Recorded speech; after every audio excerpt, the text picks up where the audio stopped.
Ahora sí está grabando. Buenas noches, hermano. Muy buenas noches. Ok, vamos a entonces empezar la clase del día de hoy. Ya está grabando. Voy a compartir mi pantalla para poder empezar con la clase, la separata número 4. Ok, y hoy nos corresponde ver lo que es el pecado de Nadab y Abiú, ¿no? Capítulo número 10 del libro de Levítico. No empezamos la separata, así que vamos a empezar la separata. Pero primero vamos a dar una leída al libro del capítulo número 10. ¿Ok? Yo lo voy a leer. ¿Ok? Me acompañan con la lectura del capítulo 10 del libro de Levítico, que dice así. Nadab y Abiú, hijos de Aarón, tomaron cada uno su incensario y pusieron en ellos fuego, sobre el cual pusieron incienso y ofrecieron delante de Jehová fuego extraño, que él nunca les mandó. Y salió fuego delante de Jehová y los quemó y murieron delante de Jehová. Entonces dijo Moisés a Aarón, esto es lo que habló Jehová diciendo, en los que a mí se acercan, me santificaré, y en presencia de todo el pueblo seré glorificado. Y Aarón cayó. Y llamó Moisés a Misael y a Zafán, hijos de Uziel, tío de Aarón, y les dijo, acercaos y sacad a vuestros hermanos de delante del santuario, fuera del campamento. Y ellos acercaron y los sacaron con sus túnicas fuera del campamento, como dijo Moisés. Entonces Moisés dijo a Aarón y a Eleazar e Itamar sus hijos, no descubráis vuestras cabezas ni rasguéis vuestros vestidos en señal de duelo, para que no muráis, ni se levante la ira sobre toda la congregación. Pero vuestros hermanos, toda la casa de Israel, sí lamentarán por el incendio que Jehová ha hecho. Ni saldréis de la puerta del tabernáculo de reunión, porque moriréis, por cuanto el aceite de la unción de Jehová está sobre vosotros. Y ellos hicieron conforme al dicho de Moisés. Y Jehová habló a Aarón diciendo, tú y tus hijos contigo no beberéis vino ni sidra cuando entréis en el tabernáculo de reunión, para que no muráis. Estatuto perpetuo será para vuestras generaciones. Ahí ahora voy a repetir esa versículo. Tú y tus hijos contigo no beberéis vino ni sidra cuando entréis en el tabernáculo de reunión, para que no muráis. Estatuto perpetuo será para vuestras generaciones, para poder discernir entre lo santo y lo profano, y entre lo inmundo y lo impío, y lo limpio, y para enseñar a los hijos de Israel todos los estatutos que Jehová les ha dicho por medio de Moisés. Y Moisés dijo a Aarón y a Eleazar y a Itamar sus hijos que habían quedado, tomad la ofrenda que queda de las ofrendas encendidas a Jehová y comerla sin levadura junto al altar, porque es cosa muy santa. La comeréis pues en lugar santo, porque esto es para ti y para tus hijos de las ofrendas encendidas a Jehová, pues que así me ha dicho, pues que así me ha sido mandado. Comeréis asimismo en lugar limpio, tú y tus hijos y tus hijas contigo, el pecho mecido y la espaldilla elevada, porque por derecho son tuyos y de tus hijos, dados en de los sacrificios de paz de los hijos de Israel. Con las ofrendas de las grosuras que se han de quemar, traerán la espaldilla que se ha de elevar y el pecho que será mecido como ofrenda mecida delante de Jehová. Y será por derecho perpetuo tuyo y de tus hijos, como Jehová lo manda. Y Moisés preguntó por el macho cabrío de la expiación, y se halló que había sido quemado, y se enojó contra Eleazar e Itamar, los hijos que habían quedado de Aarón, diciendo, ¿por qué no comiste en la expiación en lugar santo? Pues es muy santa, y la dio él a vosotros para llevar la iniquidad de la congregación, para que sean reconciliados delante de Jehová. Ved que la sangre no fue llevada dentro del santuario, y vosotros deberíais comer la ofrenda en el lugar santo, como yo mandé. Y respondió Aarón a Moisés, he aquí, hoy han ofrecido su expiación y su holocausto delante de Jehová, pero a mí me han sucedido estas cosas. Y si hubiera yo comido hoy el sacrificio de expiación, ¿sería esto grato a Jehová? Y cuando Moisés oyó esto, se dio por satisfecho. Capítulo 10 del libro de Levítico. Bien. Muy bien, hermanos. Entonces, nuevamente dar la bienvenida a todos los hermanos que se han añadido. Vamos a continuar, a comenzar con la clase del día de hoy, capítulo 10 del libro de Levítico.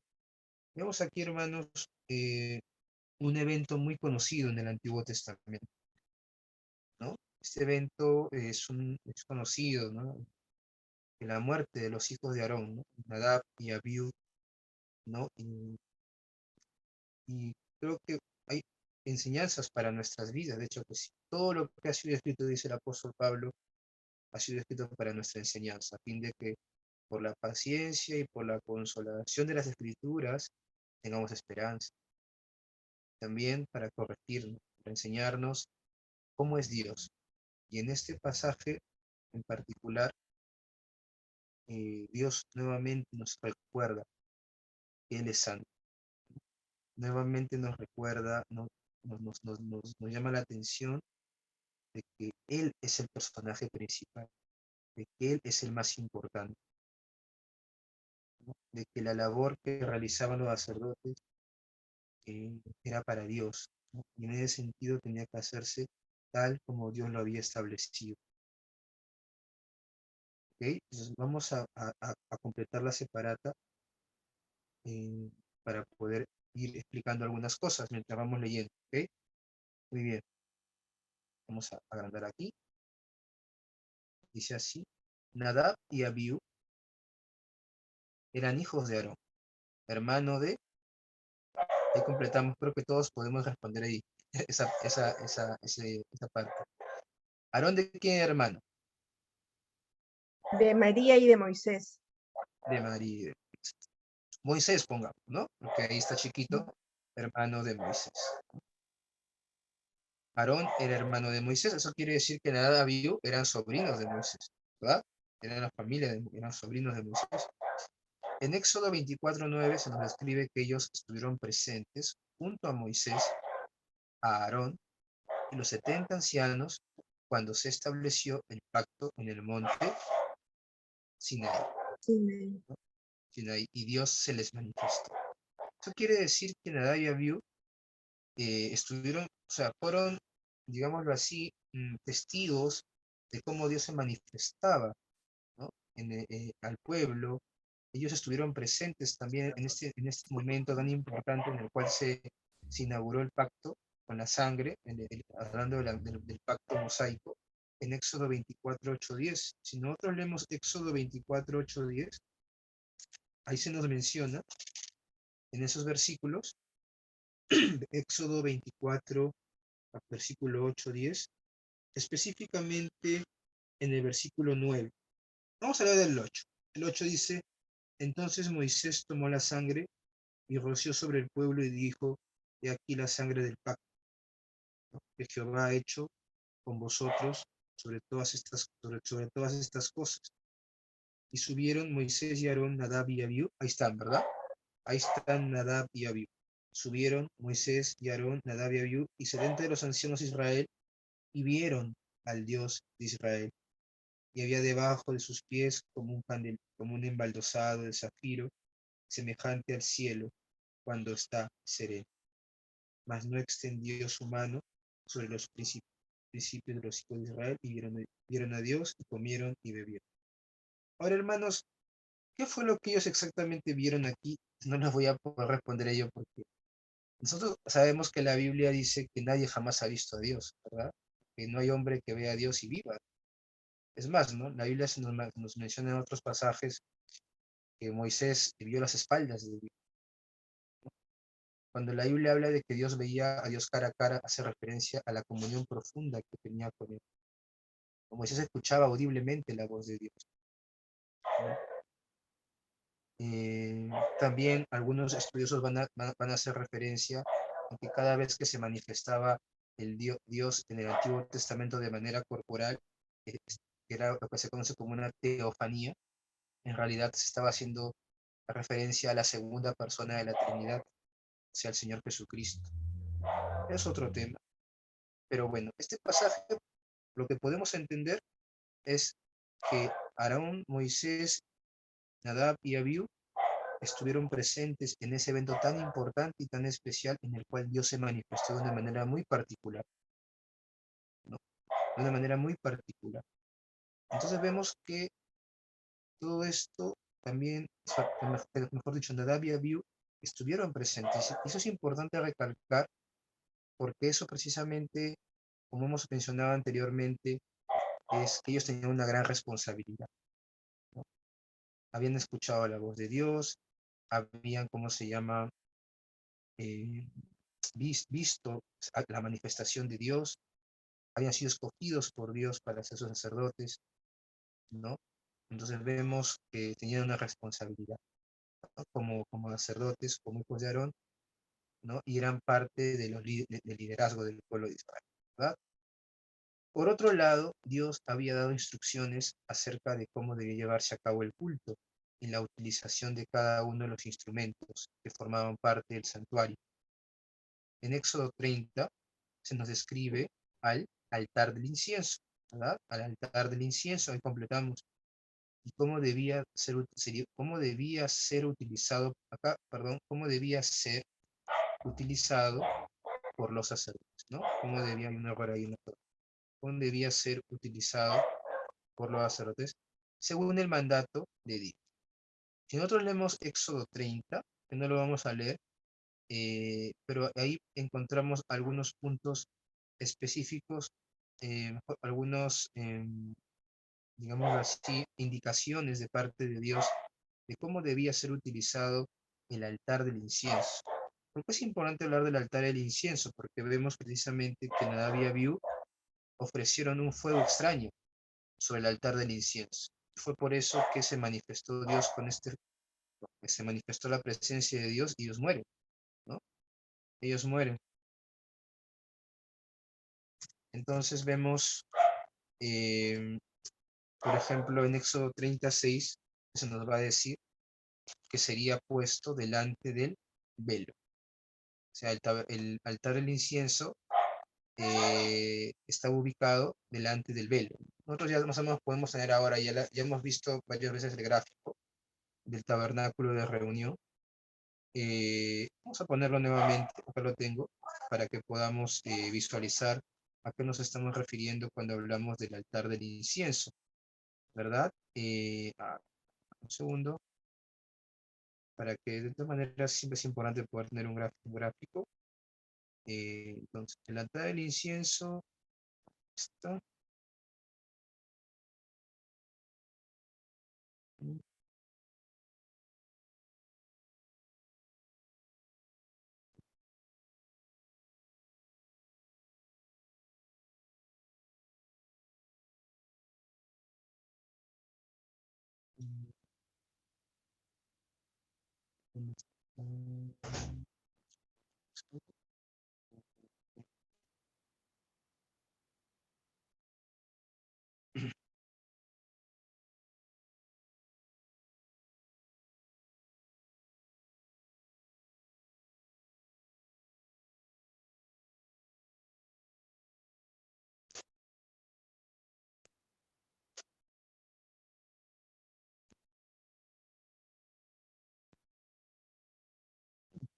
Se me está perdiendo. Lo tenía aquí en la mano, pero no lo encuentro. Aquí está.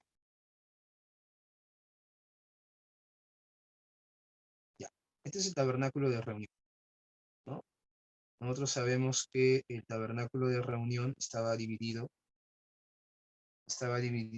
por el atrio, ¿no? Eh, y la parte interior, ¿no? Que ya era en sí el tabernáculo. Puede ser el atrio del tabernáculo. En el atrio del tabernáculo, ¿no? Vamos a poner mejor este de aquí, para hacer ver mejor.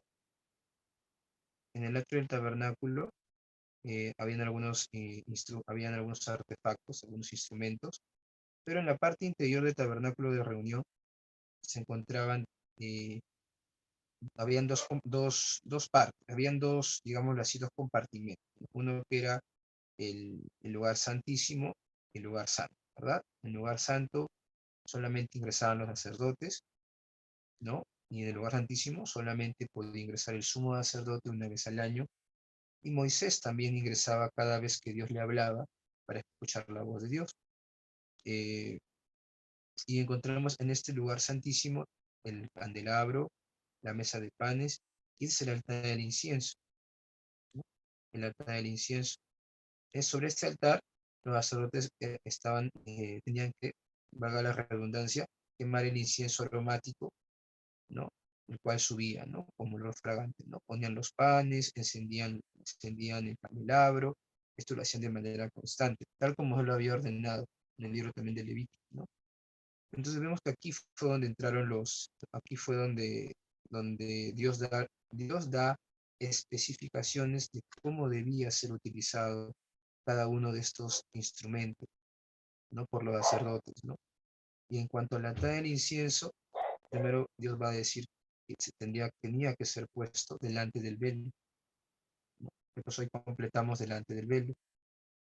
Una segunda cosa que Dios había determinado con respecto al altar del incienso es que Aarón quemaría incienso aromático sobre él cada mañana y al anochecer al encender las lámparas. Eso está en Éxodo 37:8.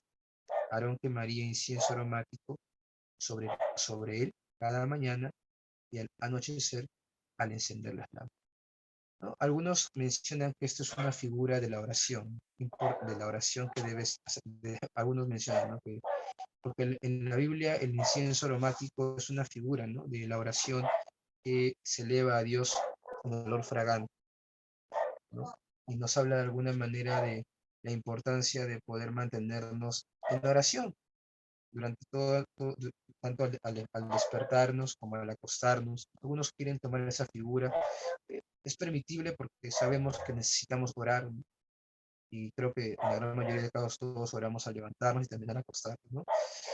Eh, de West no se debería ofrecer el incienso, eh, ahí completamos, no se debería ofrecer el incienso, no se debería ofrecer en él, perdón, aquí completo, en él incienso extraño, ¿ok?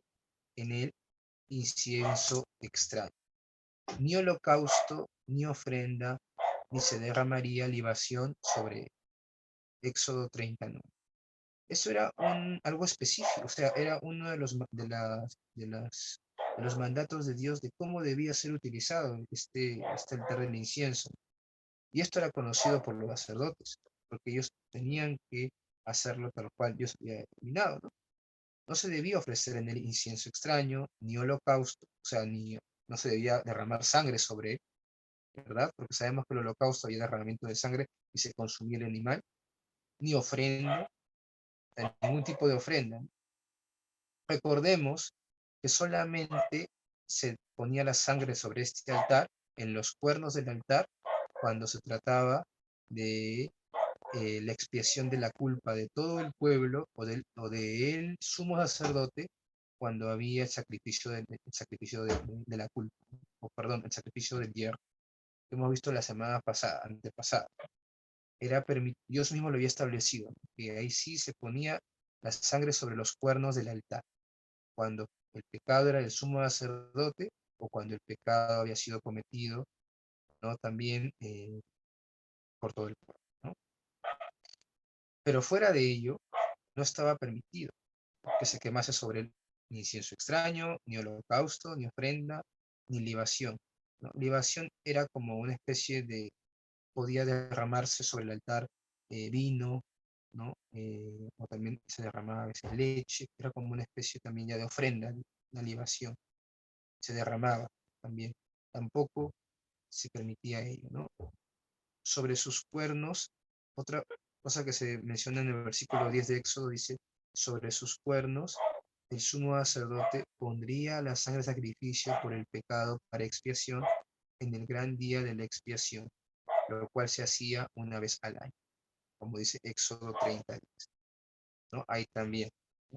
Sabemos cómo habían, eh, habían mandatos específicos, ¿no? En cuanto a cómo debía ser utilizado este instrumento. Entonces vamos a seguir completando, ¿no? Estas instrucciones eran muy bien conocidas por los sacerdotes.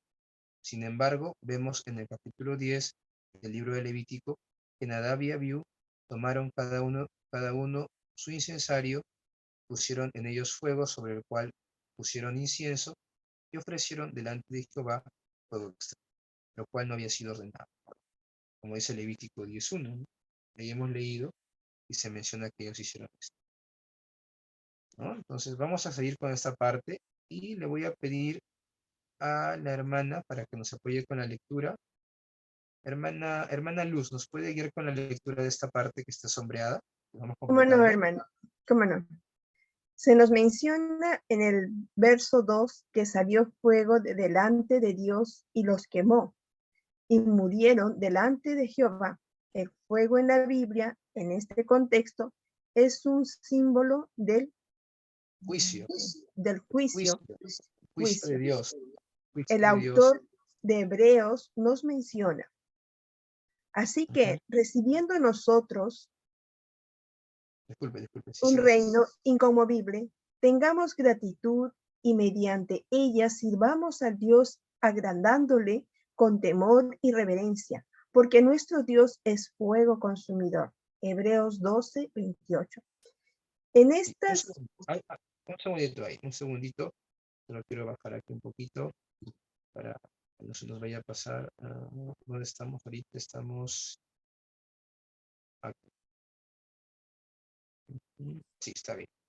Muy bien. Entonces vemos, hermanos, que el fuego era un símbolo del juicio de Dios, ¿verdad? Del juicio de Dios en este contexto, ¿no? Para cómo podemos entender ello, porque hay otras partes en la Biblia donde también se menciona que Dios se manifiesta con fuego, ¿verdad? ¿No? ¿Qué situaciones son? Tenemos aquí, por ejemplo, y completamos en Génesis Sodoma y 19, Gomorra. en Sodoma y Gomorra. Vemos ahí cómo Dios se manifiesta con fuego, ¿verdad?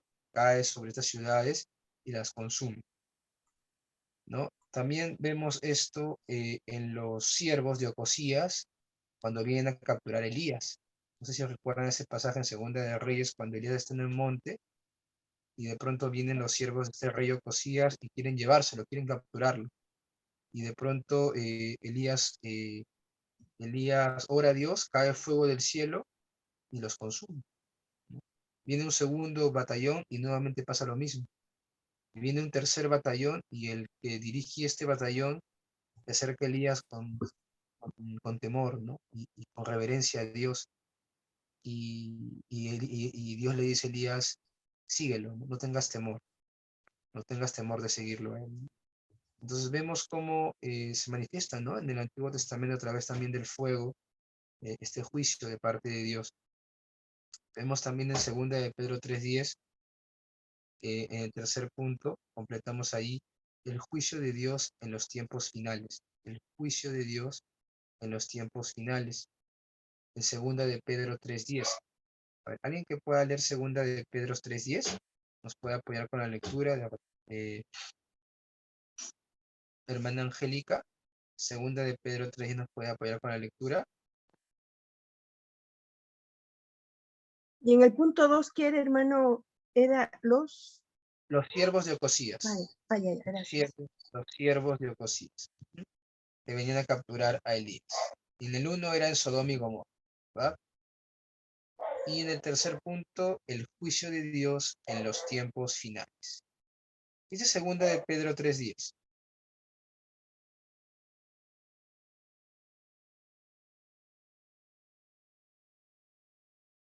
A ver.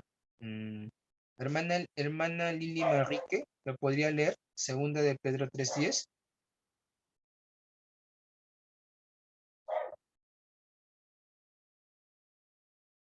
Sí, hermano, un momento, por favor. Ya, gracias. Entonces vemos, ¿no? Estamos viendo aquí un poco algunos ejemplos de cómo Dios se manifestó en el Antiguo y también en el Nuevo Testamento con fuego, haciendo alusión a su juicio. En segunda de Pedro 3:10 hay que buscarlo, mientras el hermano lo va a leer. Vamos buscando. Segunda de Pedro 3:10. Ya lo tengo, ¿lo puedo leer? Sí, sí, hermana, gracias, léela, por favor. Según de Pedro 3:10 dice, pero el día del Señor vendrá como ladrón en la noche, en el cual los cielos pasarán con grande estruendo y los elementos ardiendo serán deshechos y la tierra y las obras que en ella hay serían quemadas. Ahí está, ¿no? Nuevamente, esto nos habla del día del Señor, hablando del juicio final, hablando de los últimos tiempos, ¿no? Cuando Dios se manifieste, cuando Jesucristo venga por segunda vez y se establezca ya lo que es el juicio de Dios sobre esta tierra, habla acerca de que eh, en la creación va a haber un cambio, hermanos, o sea, va a haber, como dicen ahí, cielos nuevos y tierra nueva, ¿no? Porque toda la creación actual, ¿no? Va a ser de alguna manera purificada por fuera, ¿no? Va a haber un juicio por fuera. Ahí habla de que los elementos van a arder, de que la tierra y las obras en ellas hay serán quemadas, ¿no? Habla acerca del juicio de Dios manifestándose en fuego. En el verso 3 se nos menciona también que Moisés, ¿alguien quiere comentar algo? ¿Alguna pregunta, alguna consulta hasta aquí, hermanos? Vamos a continuar, dice. En el verso 3 nos menciona que Moisés les manifiesta la causa de la muerte de los hijos de Aarón, ¿no? Ellos se acercaron a la presencia de Dios, completamos la presencia de Dios de manera irreverente, ¿no? De manera irreverente. Se acercaron sin ningún cuidado, no tuvieron en cuenta su santidad y la presencia santa de Dios. Frente al pecado, se manifestó en juicio de fuego. De esa manera Dios se revelaba al pueblo como un Dios santo. Por eso cuando dice ahí, dice en el versículo 2, ¿no? 3 dice, dijo Moisés a Aarón, en el versículo 3, esto es lo que habló Jehová diciendo, en los que a mí se acercan, me santificaré, y en presencia de todo el pueblo seré glorificado, ¿no? A sus referencias, ¿no? En recordar que Dios iba a manifestar su santidad, que él no, que frente al pecado, ¿no? Que en contacto con el pecado, ¿qué iba a pasar? Iba a haber juicio. O sea, por eso es que Dios había determinado los sacrificios, para que el pueblo se pueda acercar a él, ¿no? Porque si es que el pueblo no puede tener comunión con Dios por el pecado. Los sacrificios eran el medio por el cual Dios se podía estar en medio de su pueblo. Él iba a habitar en medio de su pueblo a través del tabernáculo de reunión. Dios había puesto a los sacerdotes para que ellos fueran los intercesores entre Dios y el pueblo, para que ellos llevaran los sacrificios, ¿no? Pero si los sacerdotes fallaban, si los sacerdotes pecaban, Dios se iba a manifestar también, porque de alguna manera Dios allí estaba haciendo ver que él era santo, que él debía ser honrado, que él debía ser respetado. Algo parecido, hermanos, una figura parecida podemos encontrar en el Nuevo Testamento. ¿Recuerdan cuando eh, había una pareja de esposos, ¿no? Que mienten al Espíritu Santo? ¿Recuerdan cómo se llama esta pareja de esposos en el libro de los Hechos? Zafira. A Zafira y ¿qué más? ¿Recuerda el nombre del esposo? Ananías. Ananías y Zafira dice que después que, bueno, conocemos la historia, ¿no? Que ellos venden un campo, le dan dinero a los apóstoles, pero dicen que han dado todo, pero solamente le han dado una parte. Y de pronto, bueno, se descubre y dice que ellos caen muertos. Bueno, primero el esposo y la esposa. Y Pedro dice, antes de que pase esto, no, Dios ha mentido a Dios. Dice que gran temor cayó sobre la iglesia. Significa que la iglesia se dio cuenta de que la presencia de Dios estaba ahí en medio de ellos. Y ellos debían ser cuidadosos, debían tener temor en sus corazones, no de miedo, sino de reverencia, ¿no? De reverencia y respeto. Eso era lo que Dios quería manifestar aquí. Yo soy santo, ustedes no pueden jugar conmigo, no pueden tratarme a mí como si yo fuera uno de ustedes. Es algo que muchas veces, hermanos, nosotros podemos olvidar, y creo que muchas veces hemos olvidado. Si en la misericordia de Dios nosotros no hemos sido consumidos, como dice el libro de Lamentaciones, ¿no? Por la obra de Cristo, ¿no? Por la obra de Cristo. Porque si fuera como en el Antiguo Testamento, creo que todos hubiésemos en algún momento ya sido, Dios hubiera manifestado, ¿no? Como se manifestó aquí en el Antiguo Testamento. Como dice el autor de Hebreo, el autor de Lamentaciones, ¿no? Jeremías dice, por la misericordia de Jehová no hemos sido consumidos. Porque nunca decayeron sus misericordias, grande es su fidelidad, ¿no? Y nosotros sabemos que ahora por Cristo, ¿no? Él es nuestro abogado, ¿no? Y Él nos justifica. Podemos acercarnos a la presencia de Dios, podemos levantar nuestras manos, levantar nuestra oración al Señor, pero eso no quita que recordemos que Él es santo, que no podemos tratar a Dios como si fuera un ser humano igual que nosotros, porque Él es diferente a nosotros.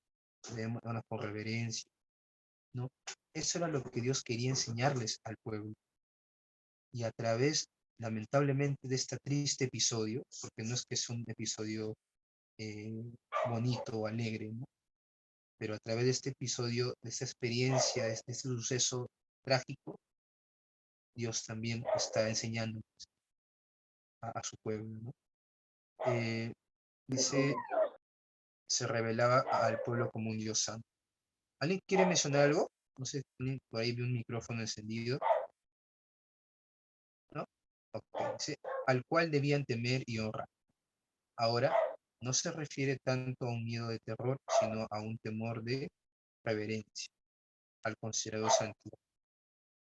Es claro que ninguno de nosotros se atrevería a acercarse a un horno ardiendo. Le temeríamos, porque sabemos que nos quemaría. Es una figura que a mí me hizo pensar bastante, ¿no? O sea, es lógico, ¿no, hermanos? Nosotros cuando estamos frente a un incendio, ¿no? O frente a un fuego, o una fogata, sino que tenemos mucho cuidado. Cuando estás encendiendo una fogata, los que hemos tenido la oportunidad de ir a un campamento, no sé quiénes han tenido la oportunidad de ir a un campamento, o por lo menos de encender fuego en algún momento en sus vidas. ¿Sí o no? Que tenemos mucho cuidado para no quemarnos, ¿no? Tenemos mucho cuidado de no exponernos al fuego, porque sabemos que si nos exponemos al fuego nos podemos quemar, ¿no? Y obviamente nadie se quiere quemar. Creo que es algo lógico, ¿no? Y la pregunta es, ¿cuánto más deberíamos tener temor de acercarnos a la presencia de Dios? Aquí haciendo referencia a acercarnos a la presencia de Dios, obviamente de una manera impropia, de una manera impropia. Porque la Biblia dice, como hemos leído anteriormente en Hebreos, que Dios es fuego consumidor. Dios es fuego consumidor. Y así como tenemos temor de tocar el fuego físico, ¿no? También deberíamos tener temor de acercarnos a Dios de manera inadecuada, ¿no? Esa es la figura, ¿no? Los hijos de Aarón fueron irreverentes y eso trajo juicio hacia ellos. Nosotros ahora, los que formamos parte de la iglesia de Dios, no deberíamos ser tampoco ligeros al acercarnos a Dios. Es verdad, ligero, ¿no? Es verdad que ahora a través de Cristo tenemos acceso con confianza, ¿no? Al trono de la gracia, como dice Hebreos 4:16. Pero ello no involucra el ser ligeros y respetuosos, pues Dios es el mismo, ¿no? Dios es el mismo. Entonces tenemos que el Dios del Antiguo Testamento es el mismo Dios del Nuevo Testamento, es el mismo Dios que ahora también nosotros adoramos, es el mismo Dios. Nos tenemos que considerar. Muy bien, ¿qué más? Vamos a leer este párrafo de aquí. Le voy a pedir a la hermana Angélica que nos viene en la lectura de esta parte. Hermano, disculpe, estoy sin lentes y no puedo ver. Ah, ya no se preocupe, hermanita, no se preocupe, Sí, no se preocupe. las letras son Hermana, muy pequeñas. sí, no se preocupe, no se preocupe. No. Hermano ¿Quiere Cristian, si me voy a cambiar permite, un poco? algo Digo, muy corto. El día lunes, feriado en la noche, hubo un incendio en la azotea de mi casa. El vecino se quemó completamente su pequeña casa que había construido de manera precaria. Había dejado encendido 2 estufas y se quemó todo. Eso está muy colindante a la propiedad que yo tengo, pero el Señor con sus manos rodeó que absolutamente no se quemó, pero realmente como usted manifiesta, el fuego, o sea, hasta ahora todavía sigo impactada de cómo el Señor protegió la parte donde yo vivo, porque si tocaba parte de una de las escaleras de madera, desaparecía todo, pero sí, es un temor al fuego, pero ahora que ya pasó todo y veo ya hecho todo cenizas, es una reverencia ante Dios, ¿no? Y cómo realmente si nosotros pasar eso con nosotros es realmente admirable, ¿no? El temor que debemos tener a Dios y la reverencia a Él, ¿no? mm, gracias, hermana, gracias por compartirnos. Bueno, gracias a Dios que no le pasó nada, ¿no? También que Dios cuidó su vida y sus pertenencias, ¿no? Pero sí, no, hermanos, creo que el poder pensar en el fuego, no sé si, creo que, bueno, ojalá que no muchos hayamos tenido una experiencia triste de poder, ¿cómo se llama?, experimentar un incendio o algo, pero por lo menos creo que todos hemos tenido contacto con el fuego en algún momento. Creo que lo tenemos diario, hasta el encender nuestra cocina, ¿no? Hasta cuando hemos ido a una fogata, ¿no? Yo que estoy en el grupo de jóvenes, a veces vamos a campamentos, ¿no? Encendemos una fogata y tenemos cuidado, ¿no? De no por allí exponernos, ¿no? Porque hay como un respeto al fuego, ¿no? Igual como un respeto al mar, ¿no? Aunque por ahí a veces somos muy aventureros y nos queremos meter hasta el fondo en el mar. Pero creo que inclusive al fuego le tenemos más miedo que al agua, que al mar, porque el fuego nos causa como que más temor, inclusive. En lo particular a mí es así. O sea, no le tengo tanto miedo al agua, al mar. Le tengo más miedo, le tengo más temor al fuego. Entonces, yo creo que esa figura es muy importante porque la Biblia nos dice que el Señor es fuego consumidor, ¿no? Es fuego consumidor. Y, y eso nos debe llevar a pensar, ¿no? De que si humanamente nosotros tenemos respeto y temor al fuego para no quemarnos, ¿cuánto más, no, deberíamos tener reverencia a Dios a acercarnos a su presencia? No miedo de temor, ¿no?, sino miedo de reverencia, de respeto. Y también recordar que sí podemos acercarnos, pero podemos a cuentas, ¿no? Debemos acercarnos en el nombre del Señor Jesucristo, ¿no?, sabiendo que Él es el que nos justifica, ¿no? Esa conciencia, ¿no? Entonces, ahí continuamos con la lectura y dice, los hijos de Aarón habían visto a Dios manifestarse en fuego en el monte Sinaí.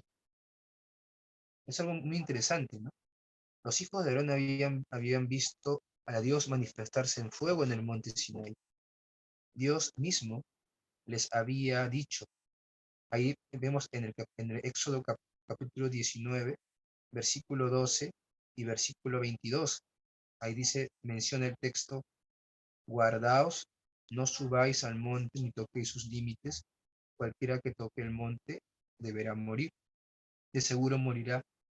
Y también que desantifiquen los sacerdotes que se acercan a Jehová, para que Jehová no haga en ellos estrago. Ese versículo. Y también que desantifiquen los sacerdotes que se acercan a Jehová, para que Jehová no haga en ellos estrago. ¿Qué significa la palabra estrago, hermano? ¿Alguien por ahí Daño, sabe? Daño, claro, daño, ¿no? ¿Quién comentó? No esa palabra estrago viene del fuego. Cuando un fuego consume, causa estrago, destrucción, daño. Eso es la palabra. Y miren cómo Dios usa esa palabra, ¿no? Para que yo no haga en ellos estrago. Eso quiere decir que si los sacerdotes se acercaban a Dios sin santificarse, ¿qué iba a pasar? Dios iba, la presencia de Dios les iba a dañar, los iba a consumir. Y Dios le dice, santifíquense. Si ustedes se acercan a mí, ¿no?, de una manera inadecuada, yo voy a hacer sobre ustedes estrago. Eso le decía a los sacerdotes en Éxodo 19:22. Entonces, la advertencia de Dios, ¿no? Para que Jehová no haga en ellos estrago, no haga daño, no haga destrucción, ¿no? Y es como ahí la figura del fuego, ¿no? ¿No? Ahí está la figura del fuego, ¿no? Dios como fuego consumidor, de frente al pecado, manifiesta con juicio, con destrucción, ¿no? Para los que se acercan a él indignamente. ¿Se acuerdan también la figura, hermanos, en el Antiguo Testamento de los amigos de Daniel? Cuando el rey Nabucodonosor los mete en el horno de fuego y dice que no les pasó nada, ¿no?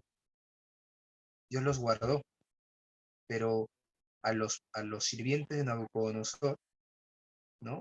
El fuego los consumió. Entonces vemos cómo el fuego en la Biblia trae juicio sobre los impíos, sobre aquellos que acercan de manera impropia, pero también a la vez el fuego eh, se manifiesta como de alguna manera como la presencia de Dios en medio de su pueblo, ¿no? El fuego también es uno de los símbolos también del Espíritu Santo, ¿verdad? La palabra estrago, hermanos, significa, ahí completamos, daño o destrucción, ¿ya? La palabra estrago significa daño o destrucción, producida por una acción natural. Si ustedes buscan en el diccionario, esta palabra estrago significa eso, daño o destrucción producido por una acción natural. ¿Qué es una acción natural, hermanos? Por ejemplo, que si yo agarro un papel y le pongo fuego, ¿qué va a pasar con el papel? Se va a quemar, ¿no? Se va a consumir. Eso es una acción natural, ¿no? Si yo tiro esto al piso, se va a caer por la gravedad, ¿no? Es una acción natural, ¿no? Por las leyes naturales que Dios ha creado, ¿no? Entonces dice, ¿cuál sería, qué significa eso? Que la presencia de Dios frente al pecado, consumido. Eso es lo que pasa. Así como el fuego consume la hoja de papel, igual la presencia de Dios frente a la desobediencia y el pecado consume. Es por eso la necesidad de sacrificio, ¿no? En el libro de Levítico, ¿no? En el ejemplo del fuego, la acción natural es que el fuego destruye y quema. De la misma manera, la presencia de Dios, en ese sentido, es peligrosa. Fuego consumidor. ¿Cómo? ¿Aló? Si no, creo que alguien comentaba algo o Este, iba a preguntar.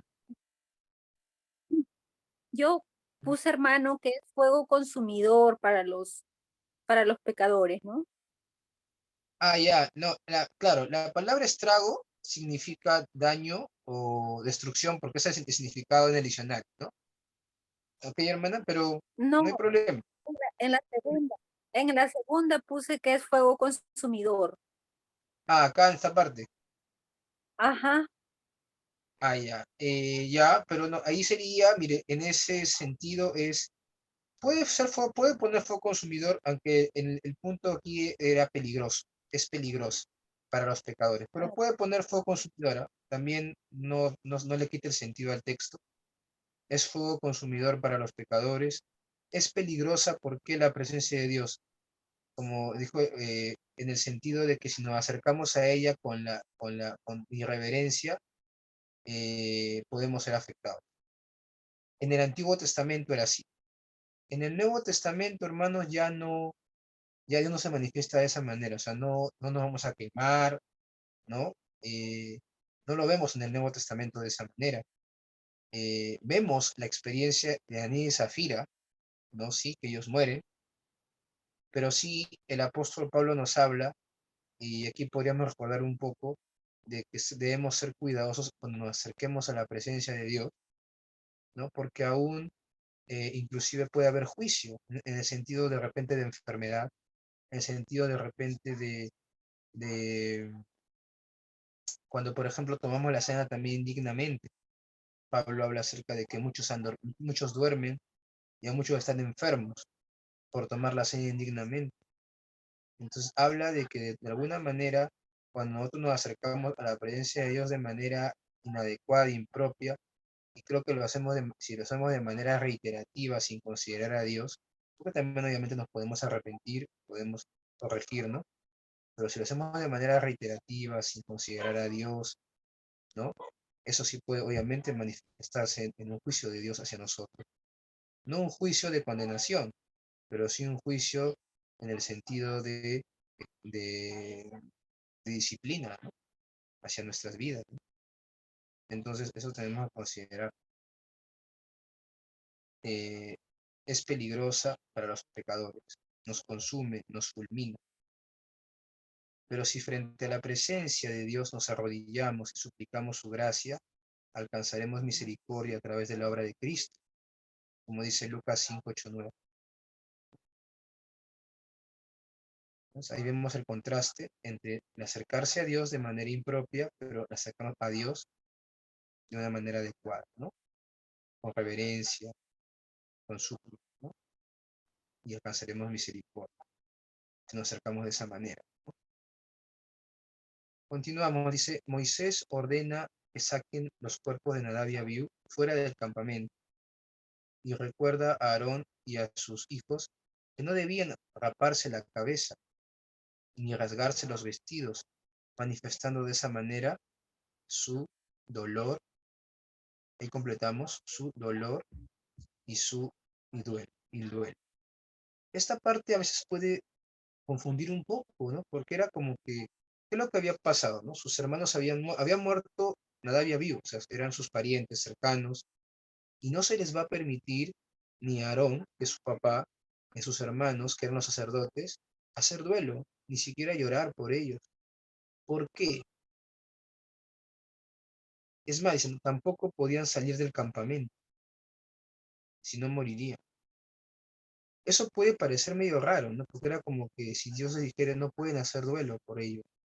El pueblo sí iba a hacer duelo por ellos, pero a ellos no se les permitía. ¿Por qué? ¿Por qué esta ordenanza? ¿No era acaso justo que ellos pudieran hacer su duelo y velar a su hermano? Sin embargo, vemos Hermano, que... hermano, Ujú. Dígame. bueno, lo que yo entendí es que ellos, o sea, los sacerdotes habían sido, digamos, consagrados, ungidos, ¿no?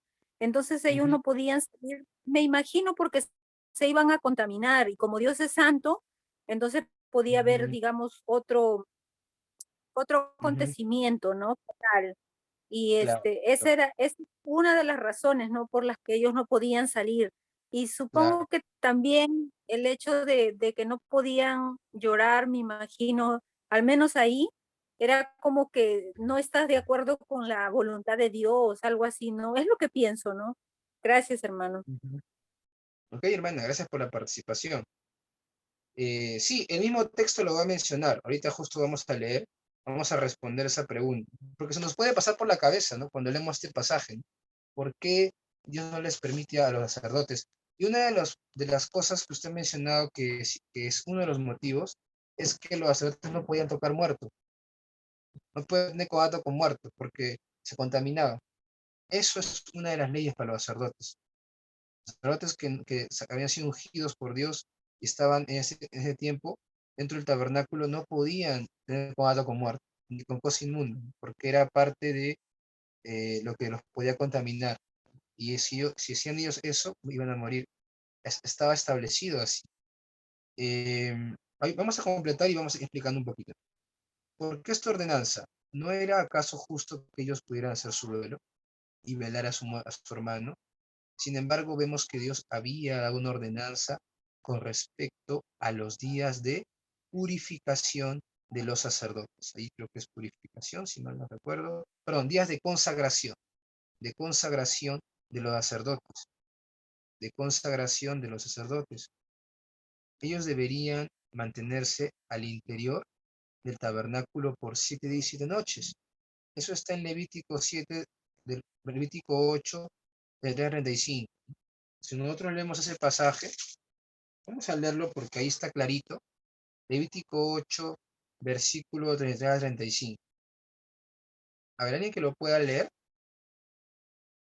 Levítico capítulo 8, versículo de 3 a 35. ¿Qué menciona? Amén. De la puerta del tabernáculo de reunión no saldréis en 7 días hasta el día que se cumplan los días de vuestras consagraciones, porque por 7 días seréis consagrados. De la manera que hoy se ha hecho, mandó a hacer Jehová para expiarlos, sí, para expiaros.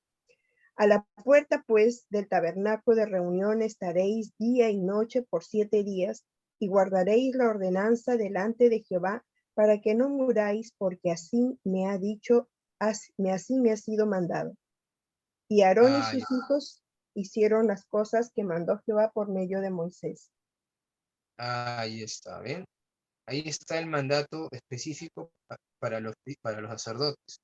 Estaban en los días de sus consagraciones. Tenían que estar 7 días dentro del tabernáculo de reunión. Recuerden que habían sido vestidos con las túnicas, habían sido ungidos con el aceite de la unción, y parte de ese tiempo de consagración, que eran 7 días, involucraba que ellos no podían salir del tabernáculo de reunión.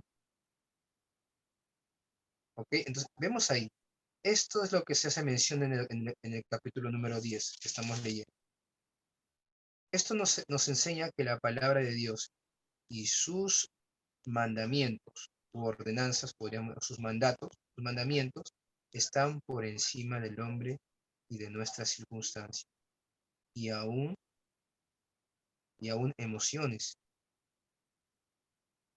Los sacerdotes tenían un gran privilegio. Ellos les demandaban mayor responsabilidad. Mayor responsabilidad. Ahora, eso no quiere decir que Dios no tome en cuenta las emociones de las personas, que Dios sea un Dios que no tome en cuenta. Estamos hablando de los sacerdotes, estamos hablando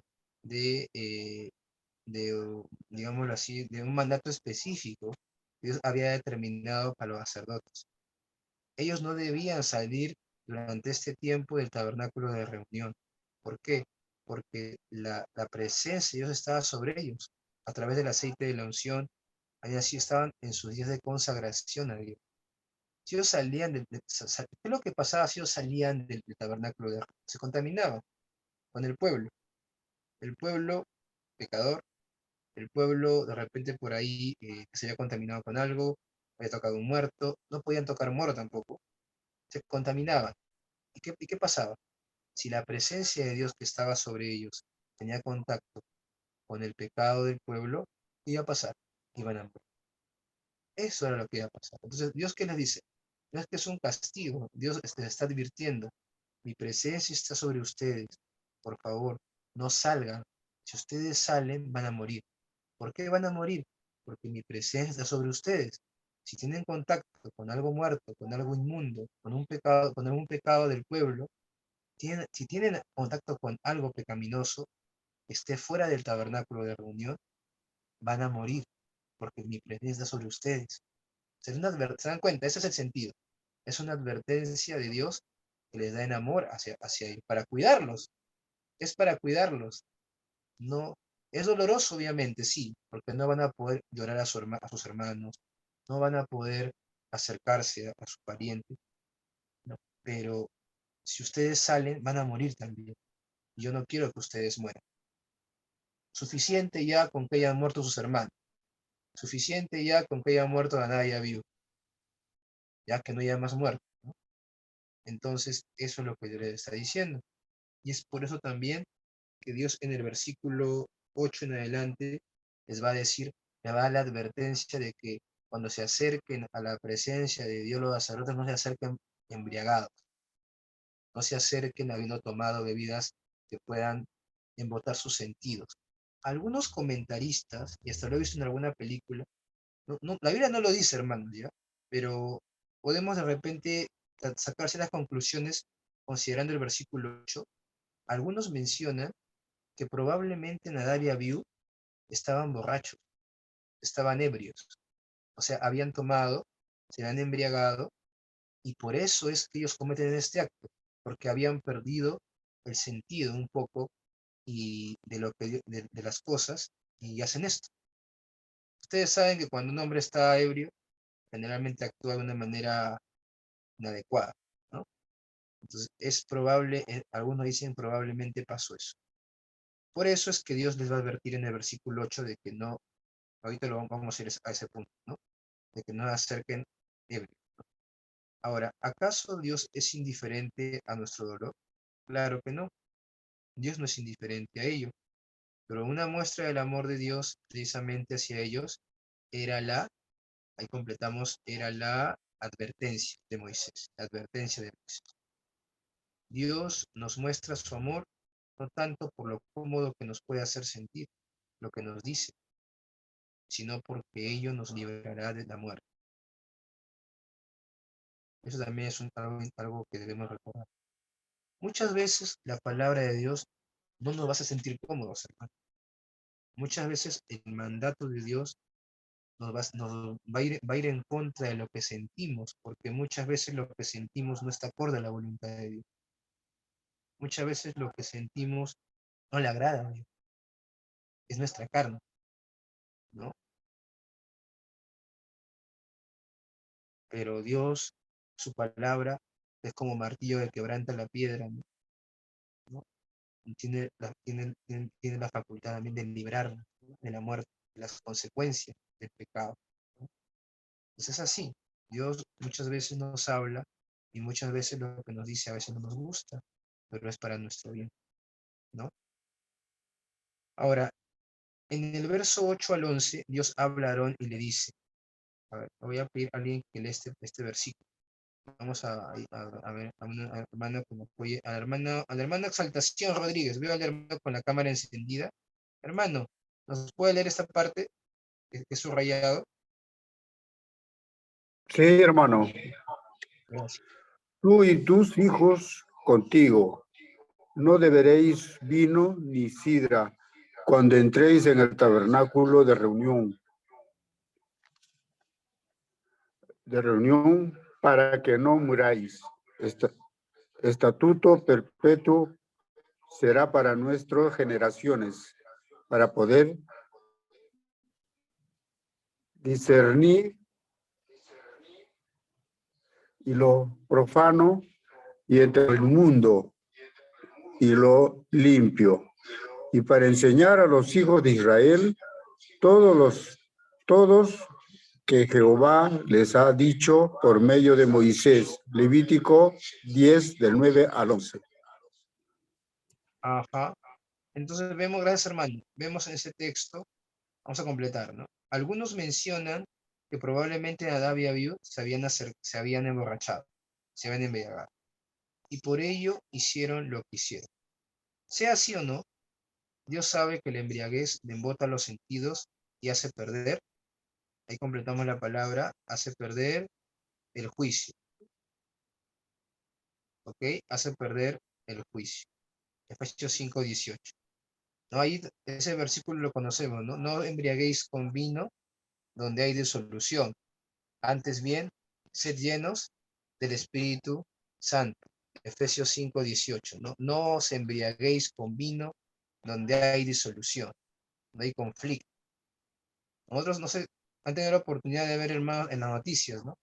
Cuando una persona se embriaga, es capaz de hacer tontería y media, ¿no? Y se mete en problemas, ¿no? ¿Cuántos accidentes de tránsito no ha habido? Por gente que irresponsablemente maneja en estado de ebriedad, le falta el respeto a la autoridad, ¿no? Tantas cosas. Dios sabe que la embriaguez trae falta de juicio, ¿no? Hace que actuemos como necios, ¿no?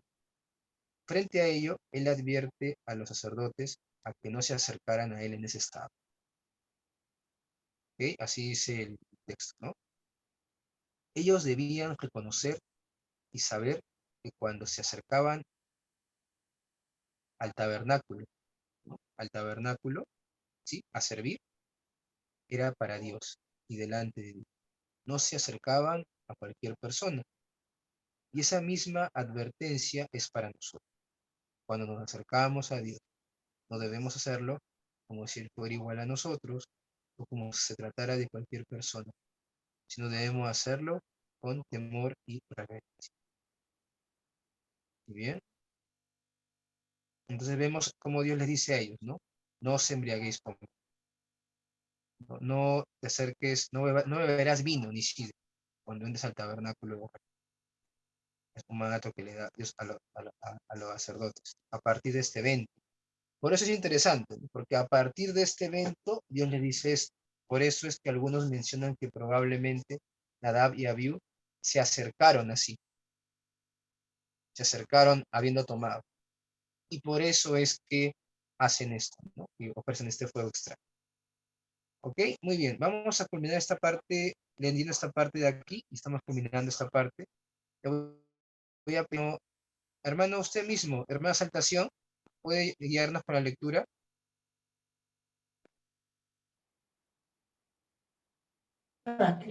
¿Aló? ¿Sí? Sí, la escucho.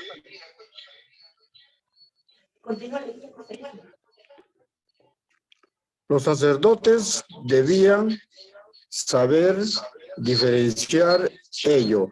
A eso se hace referencia cuando se menciona para que sepáis discernir entre lo santo y lo profano. Levítico 10:10.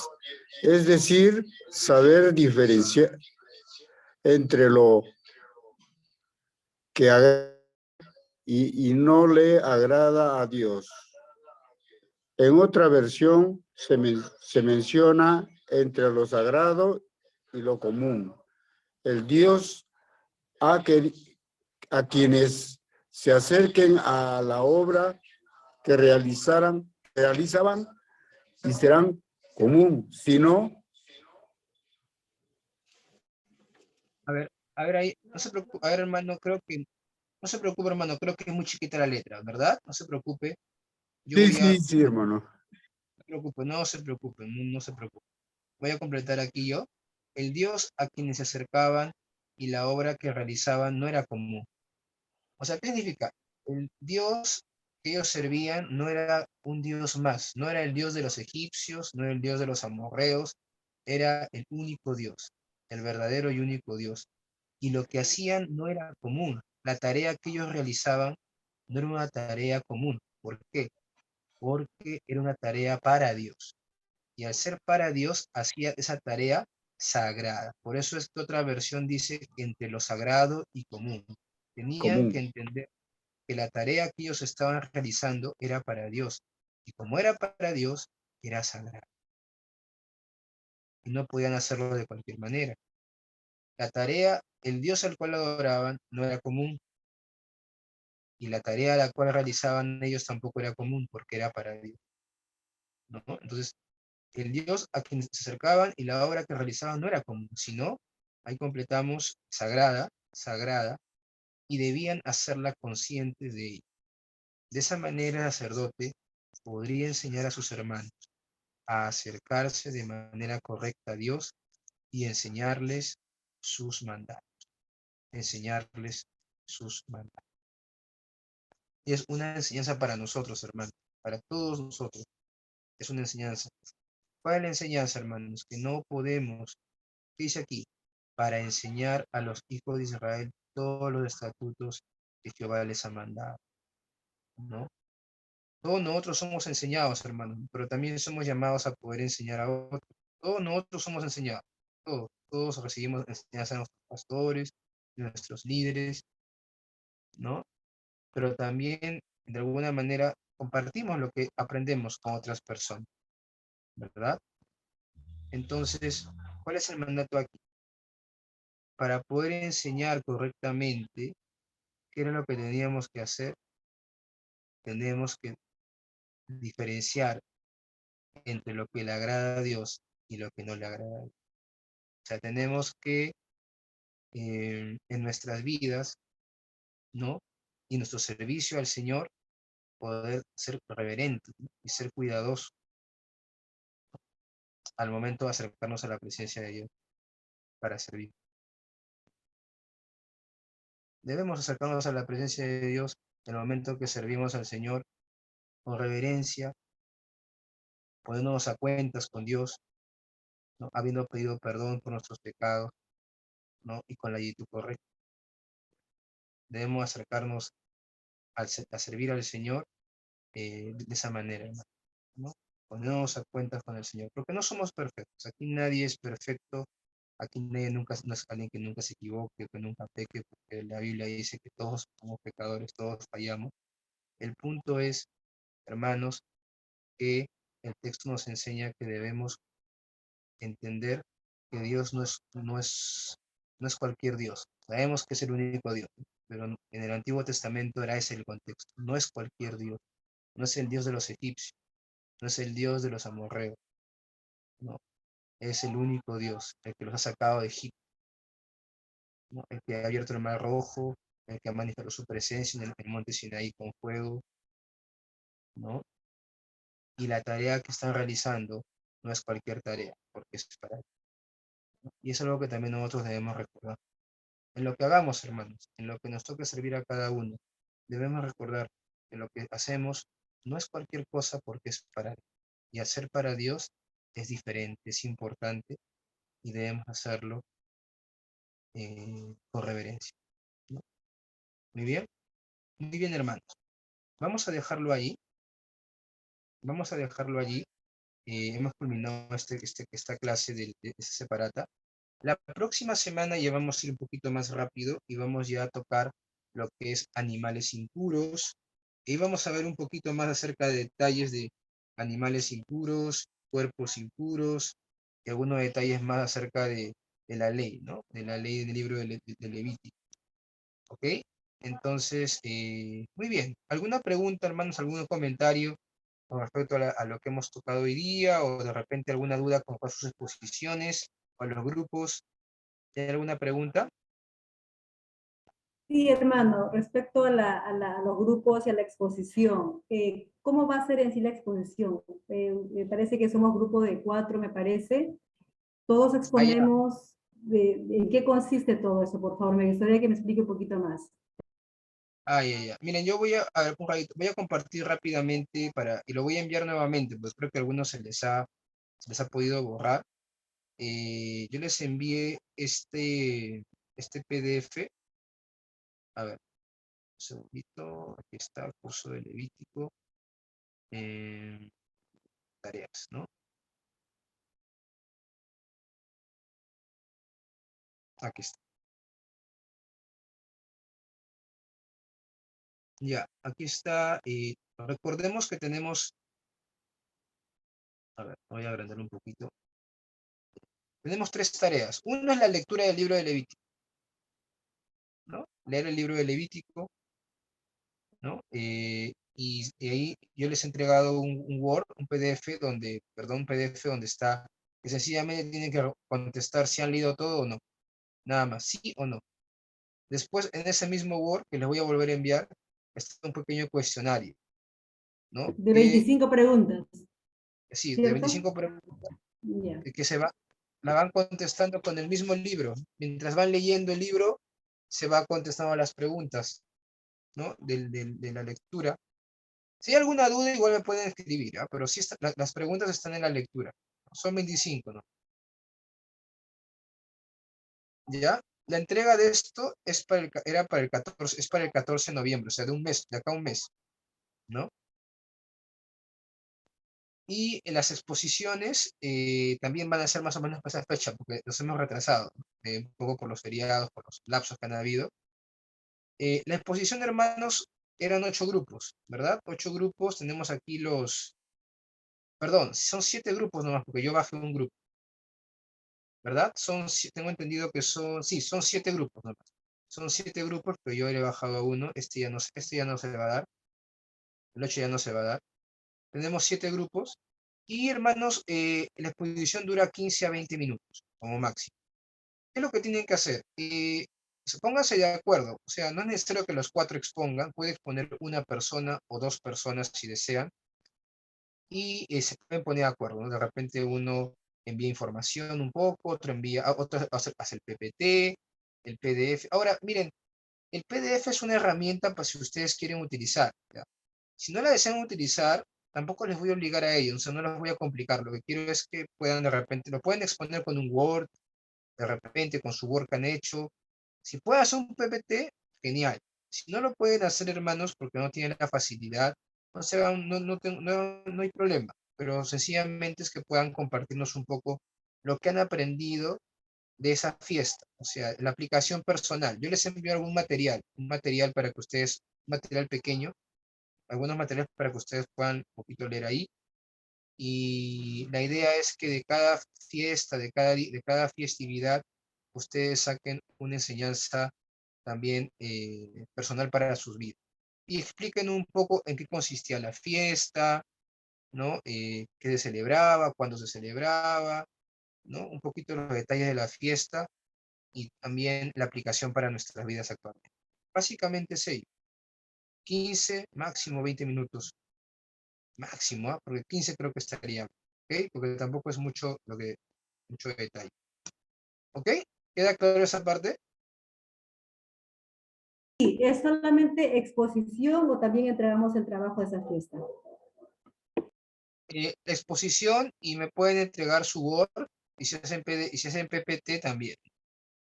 O sea, el Word de Gracias. lo que de su informe, ¿no? Un informe pequeño que pueden ser 1 a 2 hojas. No es necesario que sea más un informe pequeño de 1 a 2 hojas. Si va a ser Word, ¿ah?